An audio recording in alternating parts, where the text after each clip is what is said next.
Welcome to the Operation Bohica podcast. My name is Kevin, and I have been a New York Jets fan since 1982. And to the operation, I'm a frustrated New York Jets fan, especially today with the Jets going 0-7 here in the 2025 season. Um, I do want to go back in time. We talk about some of the draft day blunders that the New York Jets have made over the years. For context, and I know this is going to be a very, very depressing video. So, if you're a Jets fan and you're suffering from depression, this is probably a video that you might want to skip. But for educational purposes and just in giving my opinion on one particular draft day mistake that was made, I'm going to go ahead and go through some of the horrible New York Jets picks over the years. Let's go back to the 1980 NFL draft. Billy Sims was the consensus number one pick, running back out of Oklahoma. He was picked first in that draft by the Detroit Lions. The New York Jets picked second. They got a gentleman named Lamb Jones, wide receiver out of Texas. That did not work out. In the first round, the New York Jets could have had Anthony Munoz. Anthony Munoz was the third pick in the 1980 NFL draft. He got picked by the Cincinnati Bengals, went on to two Super Bowls with the Bengals, and ended up having a Hall of Fame career. So the Jets screwed that up, and this is the first of many. So again, if you're uh, if you're a Jets fan and you've got a weak stomach, this is not the video to watch. Later on in the draft, with the 18th pick, the Washington Redskins selected Art Monk, who ended up in the Pro Football Hall of Fame a lot later than what he should have. But eventually, thankfully, Art Monk, justice was served, and Art Monk was inducted into the Hall of Fame. He did play 1 year with the New York Jets, I want to say 93 or 94, towards the end of his career. So, but that doesn't really count. The Bears, they could have, the Bears with the 19th pick that year, they could have got Otis Wilson. Otis Wilson was a very good linebacker. And the Jets, well, they picked wrong in the first round. In 1981, with the third pick, the New York Jets selected Freeman McNeil. He was the number three pick overall. I'm going to give this one a pass because Freeman McNeil is one of my all-time favorite Jets players, a childhood hero of mine. So the Jets they did okay. They did good with that one. With the second pick in the 81 draft, the Giants drafted a guy you might have heard of named Lawrence Taylor. The Seattle Seahawks had the fourth pick. They picked a future Hall of Famer Kenny Easley, uh, a strong safety. He only played 6 seasons. But the Jets, you look at this though, with the eighth pick in the 1981 draft, the Jets could have gotten Ronnie Lott. And a lot of people remember him as a free safety, but for the first 5 seasons of the Hall of Famer's career, Ronnie Lott was a cornerback. So, but I'm willing to give the Jets a pass on that one because Freeman McNeil is an all-time favorite of mine, even though he did not have the Hall of Fame career that Ronnie Lott had. He's a favorite, so we'll let that one slide.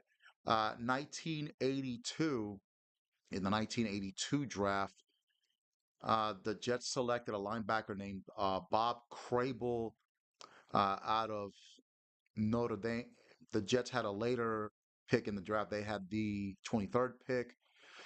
So we're gonna let that one slide. However, in the second round, the New England Patriots with the 41st pick got future Hall of Famer Andre Tippett, who is probably the greatest New England Patriot before Tom Brady. So uh, I'm not going to be too hard on the Jets on that one. 1983, we know the year of the quarterback. The Jets with the, let's see, what pick did they have in 1983? They had the 24th pick. So they drafted Ken O'Brien, who, he was all right, but what, 3 selections later, the Miami Dolphins select Dan Marino. With the next pick, the number 28 pick in the 83 draft, the Washington Redskins selected Darrell Green. So the Jets missed out on two Hall of Famers there, Dan Marino and Darrell Green. And a little bit later on in that draft, the Jets could have drafted, I believe they could have drafted Roger Craig, but they drafted a two. Well, no, the 49ers drafted him with the 49th pick. With the 51st pick, the Jets got Johnny Hector. Johnny Hector had a nice career, but certainly not at the level of Roger Craig. In the 1984 NFL draft, this one sucks. With the 10th pick, they select Russell Carter, who, quite frankly, I don't remember him. With the next pick, the 11th pick, the Chicago Bears select Wilbur Marshall. Even though he might not have been a Hall of Famer, Wilbur Marshall was a standout linebacker for the 85 Bears. With the 13th pick in the 84 draft, the Minnesota Vikings selected Keith Millard. Keith Millard was a damn good defensive tackle for the Minnesota Vikings in the 80s and the 90s. In the 85 draft, Bruce Smith was the number one pick, Hall of Famer, obviously, for the Buffalo Bills. With the 10th pick in the 85 draft, the New York Jets selected Al Toon out of Wisconsin. Al Toon is one of the greatest receivers in the history of the New York Jets, no question about it. Having said that, 6 picks later, the San Francisco 49ers selected somebody you might have heard of. His name was Jerry Rice, who would go on to become the greatest wide receiver in the history of the NFL. I'm gonna give the Jets a bit of a pass on that because Jerry Rice went to Mississippi Valley State, a school that back then nobody had a really heard of. So we'll give him a bit of a pass. Al Toon did have a very good career for the New York Jets. Let's go to the 1986 draft. If you're getting depressed, hey, I don't know what to tell you.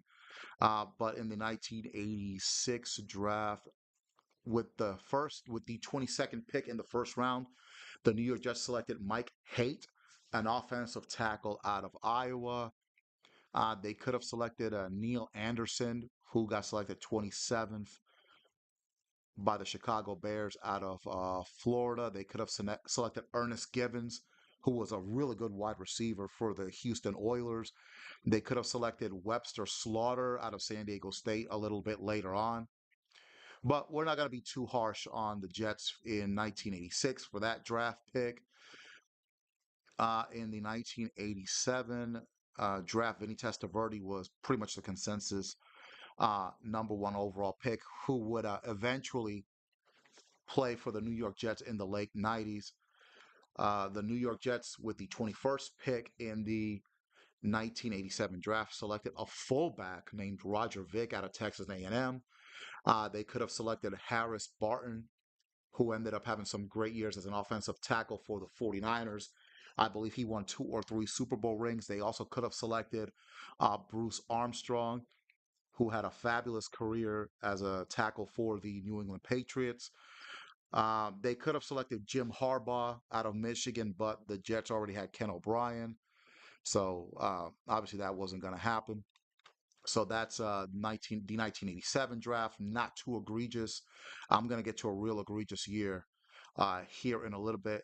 This one, 1988, this one is egregious. With the 8th pick in the 1988 NFL draft, the Jets select Dave Cadigan, guard out of USC. 3 picks later, this one really burns me. You could have had Michael Irvin. The Dallas Cowboys selected Michael Irvin with the 11th pick out of Florida.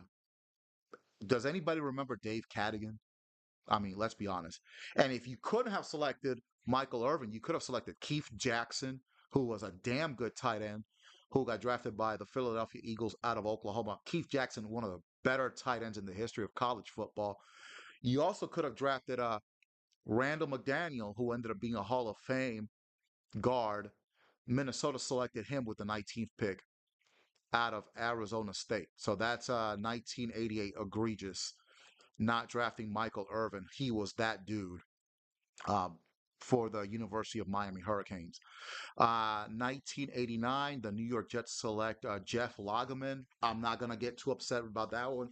Jeff Lageman was a pretty good defensive end drafted out of Virginia. With that being said, the Jets could have drafted Steve Atwater, who got selected with the 20th pick by the Denver Broncos. Ended up having a Hall of Fame career. Steve Atwater did play for the Jets um, in the 1999, I think 99 2000 season, one of those seasons there. But obviously was not in his prime. The Jets could have also drafted Andre Rison, for those of you that remember Andre Bad Moon Rison. Nah, not too egregious. 1990. I'm about man. When I saw this, I just about I just about lost my mind when I was doing research for this video. Listen to this. With the second pick in the 1990 draft, the New York Jets drafted Blair Thomas, running back out of Penn State. And here's where I'm going to get really hot. With the third pick, the Seattle Seahawks select Cortez Kennedy, defensive tackle out of the University of Miami. For the young cats out here that have probably never heard of Cortez Kennedy, here we go. Cortez Kennedy, one of the great defensive tackles in the history of the NFL. Played 11 seasons for the Seattle Seahawks from 1990 to 2000, an 8-time Pro Bowler. Again, rest in peace, Cortez Kennedy. The thing with Cortez Kennedy is, unfortunately, he's one of the greatest defensive tackles ever, but he was on some really, really bad Seattle teams. In 1992, Cortez Kennedy was the Defensive Player of the Year in the NFL, but the Seattle Seahawks were 2-14. Unfortunately, sadly for this great Hall of Famer who put up spectacular numbers, 8-time Pro Bowler, wasn't on a very good team, only made the playoffs once in his career, and that was in the 1999 season. That was his only playoff game. Ironically enough, they lost to the Miami Dolphins at home. That ended up being the only road playoff win that Dan Marino ever had. That's the first egregious one. The second one, with the fifth pick, the then San Diego Chargers select Junior Seau. I don't need to say anything more about Junior Seau.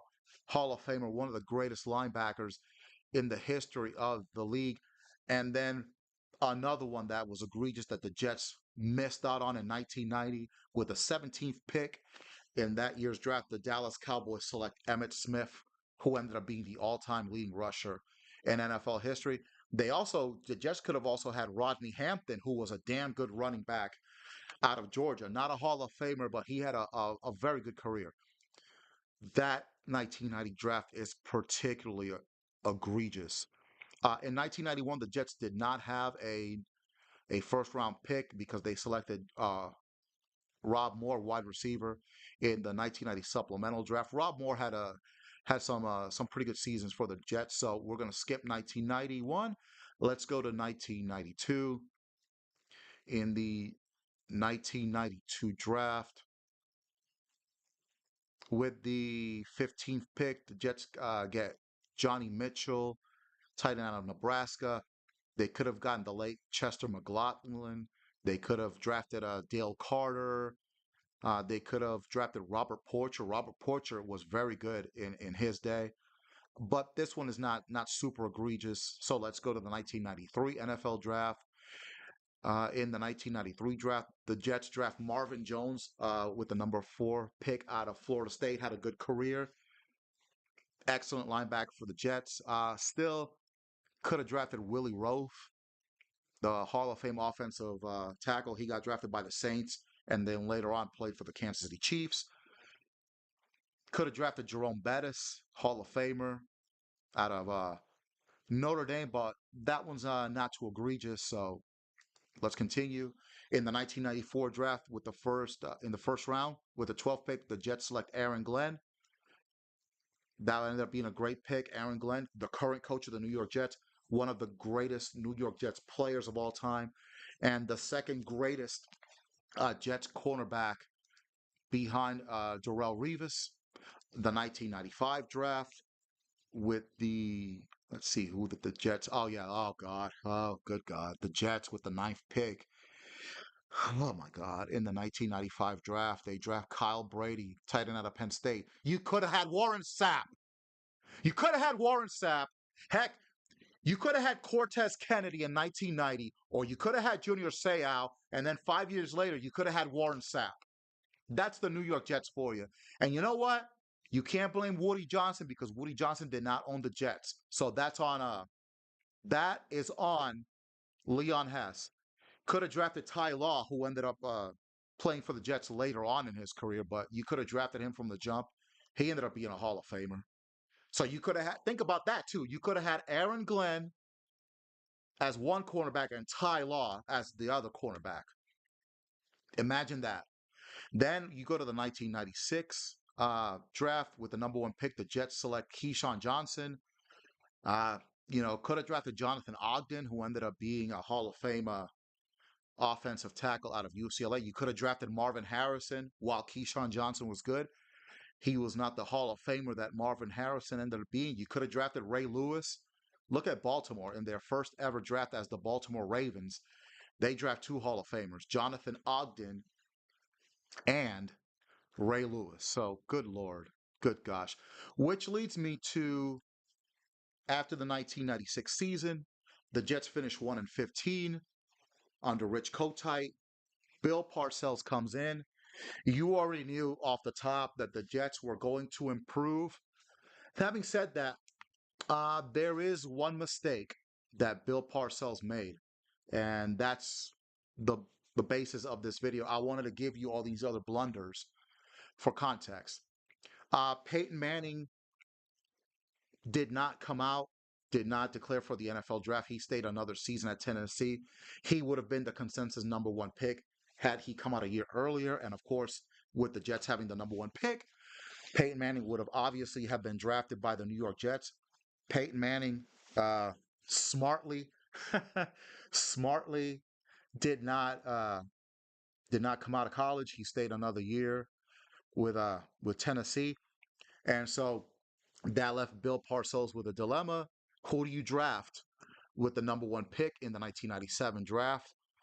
At that particular time, the Jets' starting left tackle was Jumbo Elliott, and the starting right tackle was a gentleman named David Williams. David Williams played from 1989 to 1995 with the Houston Oilers. He was their starting right tackle for some pretty good Houston Oilers teams led by Warren Moon.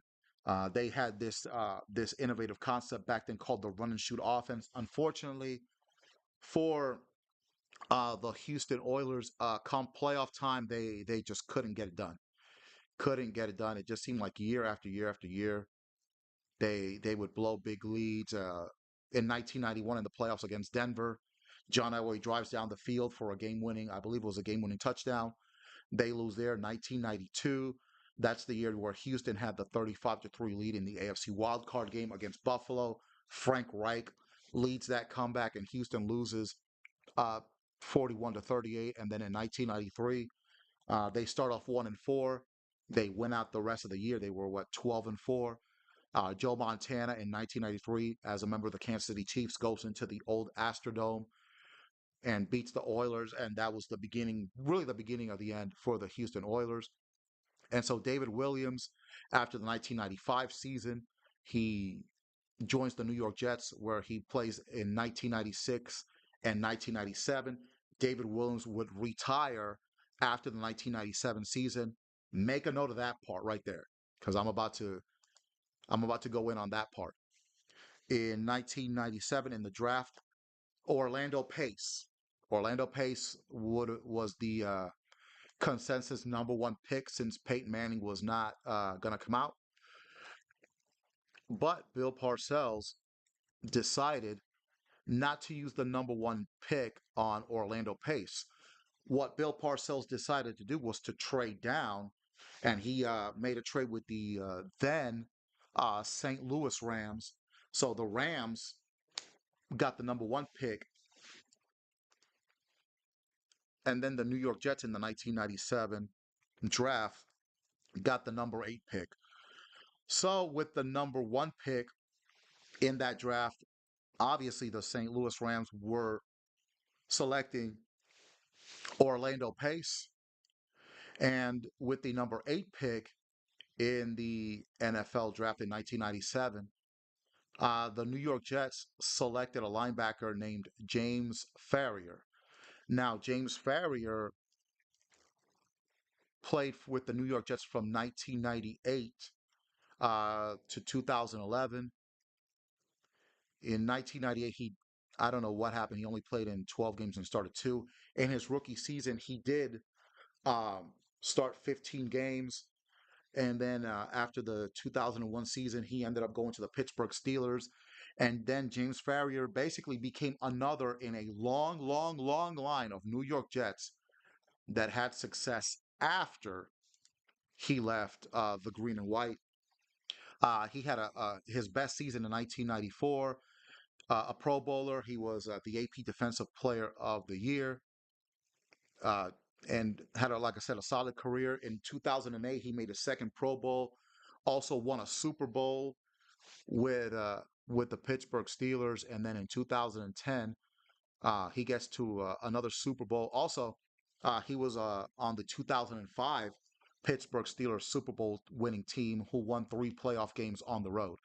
So after he left the Jets, he makes it to three Super Bowls: 2005, 2008, victorious in both of those Super Bowls, and then losing in the Super Bowl after the 2010 season against the Packers. So two-time Pro Bowler. So James Ferry had a good career, but his career was better after he left the Jets as opposed to when he was a member of the New York Jets. Jumbo Elliott had a very long career from 1988 to 2000. From 1988 to 1995, Jumbo Elliott was the starting left tackle for the New York Giants. He was the starting, I believe he was the starting left tackle when the Giants won their second Super Bowl, which was Super Bowl 25 against the Buffalo Bills, when Scott Norwood missed the potential game-winning field goal. He was a Pro Bowler for the Giants in 1993. In 1996, he joined the New York Jets, part of that miserable 1-15 team. So then you have Orlando Pace. Orlando Pace, who got drafted by the aforementioned St. Louis Rams. Orlando Pace played for 2000, excuse me, from 1997 to 2009. Seven-time Pro Bowler, wins a Super Bowl with the Rams in the 1999 season, a three-time All-Pro. The Jets, quite frankly, should have drafted Orlando Pace in 1997. Now, I understand that Jumbo Elliott was the starting left tackle, but you could have taken Orlando Pace, you could have put him at left tackle, you could have put Jumbo Elliott at right tackle, or you could have had Orlando Pace maybe sit the first year, and then in 1998 have him start. Because what happened after the 1997 season was that the Jets ended up losing 60% of their starting offensive line. The starting offensive line for the Jets in 1997 was the following: uh, you had uh, you had Jumbo Elliott at left tackle, Lonnie Palele at left guard, Roger Duffy at center, Matt O'Dwyer at right guard, and then David Williams at right tackle. So David Williams retires. So he's one of the guys that ended up obviously leaving the Jets after the 97 season. In 1998, this is the New York Jets starting offensive line. At left tackle, Jumbo Elliott. At left guard, Todd Berger, who the Jets acquired, I believe, from the Bears. At center, Kevin Mawai, who the Jets acquired from the Houston Oilers. Kevin Mawai would end up having a Hall of Fame career. At right guard, Matt O'Dwyer. And then at right tackle, the Jets drafted Jason Fabini in the fourth round. Now, Jason Fabini, serviceable, but nowhere near the level of Orlando Pace. So this is a draft day mistake that I stand by that Bill Parcells made, but because of all the other Jets draft mistakes before and after 1997, this is a mistake that's it's been forgotten. But I think it was a big mistake. You could have drafted Orlando Pace with the first pick.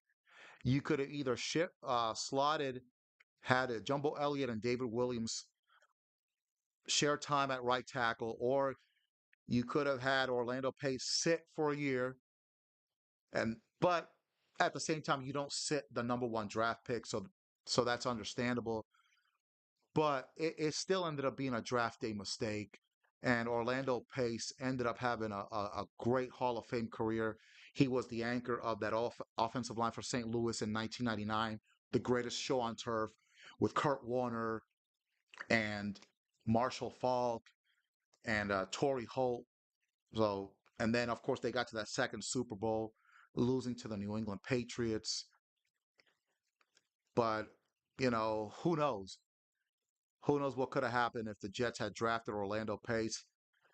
How much better the offensive line would have been, with Jumbo Elliott at one end, Orlando Pace uh, at right tackle, or maybe Jumbo Elliott at right tackle, Orlando Pace at left tackle.